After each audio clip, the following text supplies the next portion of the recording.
Come and explore the spectacular plant life of Sri Lanka. Let's find out more about the Dry Zone Botanical Garden. How to see the garden.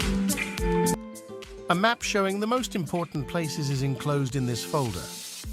The map of MDBG shows the shape of a peacock when it turned upside down.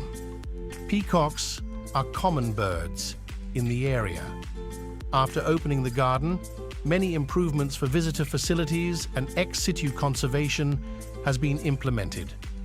There are 3 circles along the main road from the northern entrance to southern entrance. Placement of the garden, MDBG, located in Hambantota District, has 2 entrances, one facing the Colombo, Kataragama, new main road, and the other, the Beragama Road, from Sooriyawewa, Hambantota main road. Construction works of the Botanic Garden was begun 20th of July 2006, and it was opened for public in 14th of November in 2013 to conserve dry zone flora ex situ, to study dry zone ecosystems and dry zone flora, to identify underutilized plant species and promote their use among people in the area, to identify suitable plant and plant species for dry zone landscape, to identify plant species as well as promote commercial floriculture, to contribute to the N. Here was a planting ceremony to plant 52 plants by 52 heads of government participated to the CHOGUM around the place called as Great Circle, and the planted circle is called as Commonwealth Circle today. There were several objectives for establishing the Mirijjawila Dry Zone Botanic Gardens, Hambantota, to conserve dry zone flora. When entering through the northern main entrance of MDBG, the main avenue is adorned with rain tree, Samanea salmon, commonly termed Parimara, in Sinhala, and 2 mixed arboreta were established on both sides of the avenue, including native tree species of the dry zone. At the end of this avenue, on the left side of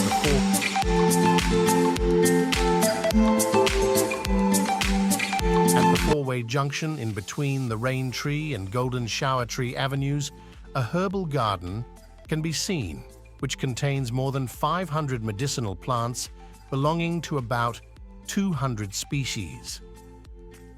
About 1 IHA has been allocated for ex situ conservation of dry zone flora in an arrangement according to the orders depicted by Angiosperm Philogen.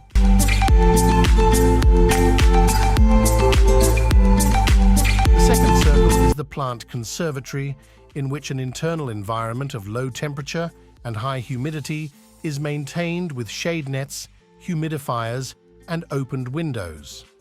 This plant conservatory conserves plants and maintains flowering and ornamental plants which cannot grow under prevailing outside climatic conditions.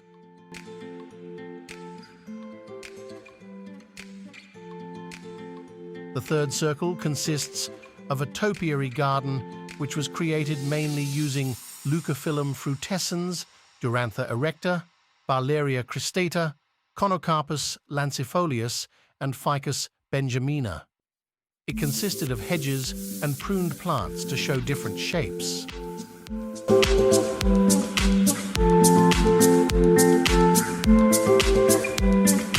The climbers collection consists of various types of climber species, especially native to the dry zone of Sri Lanka. Ornamental plant collection includes native and exotic species of flower and foliage plants. All plants in the ornamental plant collection are arranged in various shapes of beds. Memorial plant collection was established in 2016 to plant trees at special occasions by special visitors.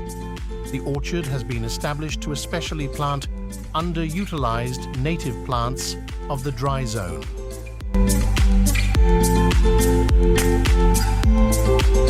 The southern entrance of MDBG was established in 2017 to facilitate visitors to enter through the Tangale Kataragama New Road. Parallel to the new office building, an information center and other infrastructure facilities have also been established.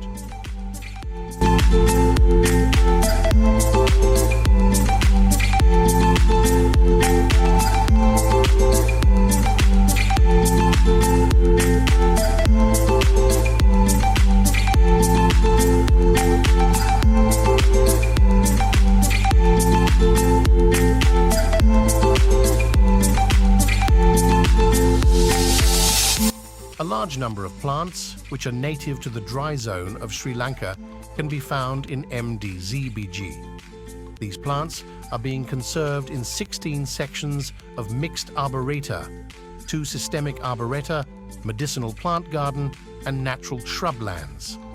There are more than 6,500 trees grown in arboreta, belong to more than 200 species, excluding avenue tray. Plants are grown according to plant families in the systemic arboreta. More than 500 medicinal plants that belong to over 200 species are being conserved in medicinal plant garden.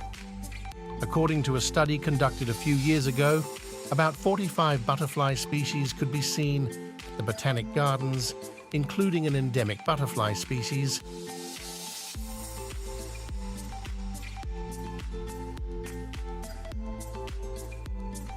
According to the National Red List in 2012, 3 of these butterfly species are endangered. 107 bird species have been observed at Mirijjawila. Among these species, 1 is endemic and 3 are endangered.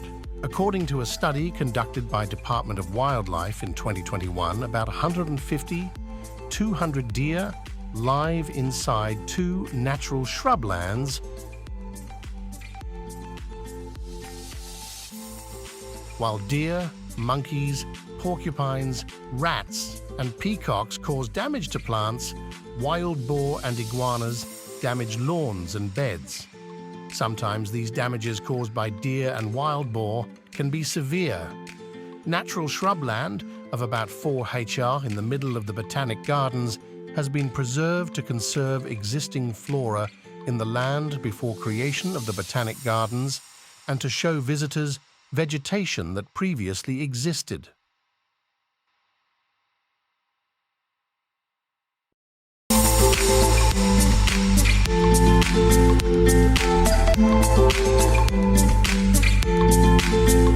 The other natural shrubland, located around the Dry Zone Research Centre, which is about 14 chunich, and separated triangular section, which is about 6 hojo, have been preserved to conduct research on dry zone flora and create a dry zone forest model.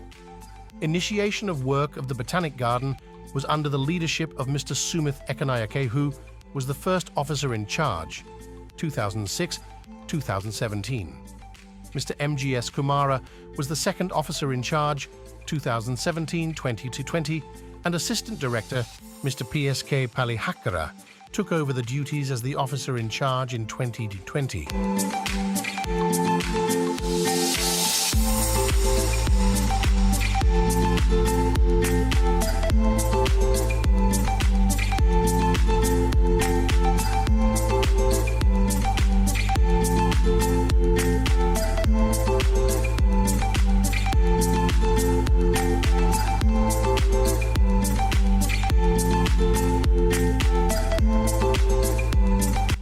Come and visit this beautiful paradise and learn about the dry zone.